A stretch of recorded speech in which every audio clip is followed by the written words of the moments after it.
Good morning, Mustangs. Today is Wednesday, May 6th, and it is an S4 day. Today's SAT word of the day is intransigence, which means the refusal to moderate a position or to compromise. Today for lunch, we have barbecue on a roll. Today on the show, we have a story about sports injuries. So sit back and relax, because the NHS-Update starts right now.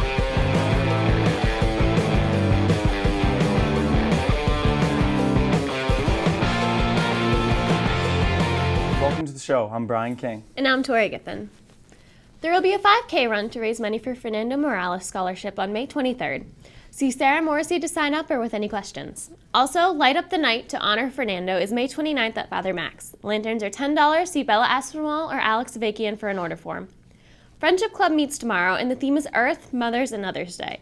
Come decorate a flower pot for Mother's Day or for someone special. The SAT advisory meeting has been rescheduled for today.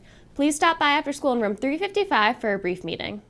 There will be a student-run National Art Honor Society show at the Custom Art and Framing Store on Central Street next Thursday, May 14th. The opening night begins at 6 p.m. and goes until 8, with refreshments being served all night. See an art teacher with any questions. Also, there will be a mandatory student council meeting today in room 325. And a reminder to yearbook staff, meetings will resume starting tomorrow after school. Please see Ms. Treloar if you cannot attend. Sophomores and juniors, there is a field trip to Bridgewater State University on May 12th for students who are interested in teaching careers. If you are interested, see Ms. Morrison. The deadline to sign up is tomorrow. Now here's Brian Curley with your sports update.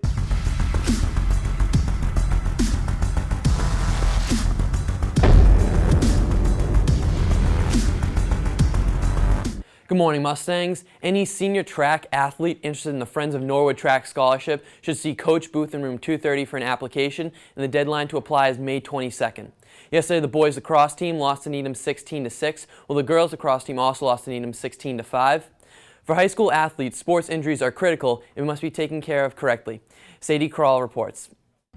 Karina Santiago is an athlete whose main focus has always been soccer. It's been my life since I was 3 years old. That's when I started playing. I've never really wanted to play another sport. A lot of girls played basketball or softball, but my main focus was always soccer, and I knew it was the only sport I ever wanted to play. She's been playing non-stop her entire life until one game suddenly changed that this past season. It was 12 minutes into the second half, and I was just running after a girl who had the ball, and I had tapped it away from her. She got it back, so I was trying to cut back and get it, and my knee didn't want to do that and just gave out. It wasn't long before Karina got the news that she had torn her ACL. Like many athletes, she was never aware of proper training to prevent injuries like an ACL tear. Your body as a machine is just not strong all around. If it doesn't move well in all of our planes of movement, our body should be able to move forward and backwards. We should move side to side. We should move in rotational planes, and we should be able to combine all of those movements to be maximally efficient as a machine. And if we're just training for one sport and doing the things that we think we need to do in that particular sport, skills, drills, then our body is losing its ability to move in all of those different directions, and that leaves us injury prone. If you only play your sport, if you're only playing soccer, or only playing basketball, or only playing volleyball, and all you're doing is running forward and working on kicking, running, jumping, things like that, and you're not focused on your form, and you're not focused on the strength in your hips and your knees, you're definitely putting yourself at risk for an ACL injury. Karina had to learn the hard way, but she now understands how important it is to cross-train and condition. To anyone who thinks that cross-training and conditioning is not a big deal, it really, really is. I thought the same thing. I had the same mentality. I'm awesome at soccer. I don't need to do that. I don't need to go out of my way to do special, clamshells and stuff like that. I can play my sport. I can be awesome at it. I can take as many goal kicks as I want, and nothing's going to happen to me. But in reality, that's not true. After 6 months of physical therapy, Karina is right on track to reaching her goal of a full recovery. She's been very diligent with her rehab. She's done everything we've asked her to do. She's progressed safely and slowly, and you can see over time she's gotten a lot of strength and a lot of stability. And right now she's pretty much ready to start the sprinting, cutting, running again, right on track. Actually, right at the 6-month mark, she's ready to start going back to her sport. Yeah, no pain. So far, I think my progress has been great.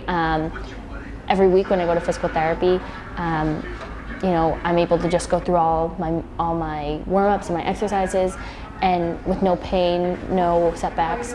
So far, so good. I think I'll be playing soccer within the next month or so. However, some athletes are not as lucky. An ACL injury will oftentimes never allow an athlete to return to their full level of sport. Because of this, it is important to take preventative measures instead of trying to catch up after the injury. Reporting for Mustang Magazine, I'm Sadie Call. Thanks, Sadie. Now for games today, baseball is away at Newton North at 3:45. Softball has Newton North at the Cleveland at 3:45. Boys tennis has Needham at home at 3:45. Boys volleyball is away at Natick at 4. And boys and girls track are away at Walpole tonight at 3:45. That's all I have for today. Now back to the desk. Thanks, Ryan. Well, that's all we have for today. Have a great day, Mustangs.